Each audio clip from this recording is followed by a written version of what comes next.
বিসমিল্লাহির রহমানির রহিম। আসসালামু আলাইকুম আরহামতুল্লাহ।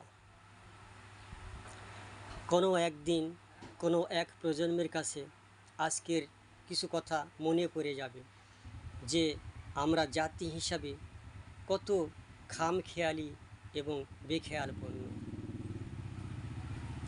আমরা থাকতে বুঝি না, কিন্তু হারাইয়া খুঁজি। আমরা এক আজব জাতি।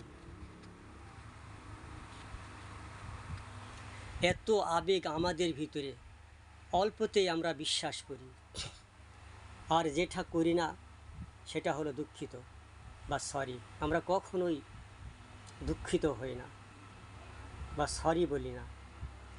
কেউ যদি আমাদের ল্যাংটা চেহারা আঙ্গুল দিয়ে দেখিয়েও দেয়, তারপরে আমরা সেটা বিশ্বাস করি না। আমরা এক আজব জাতি, বাঙালি জাতি।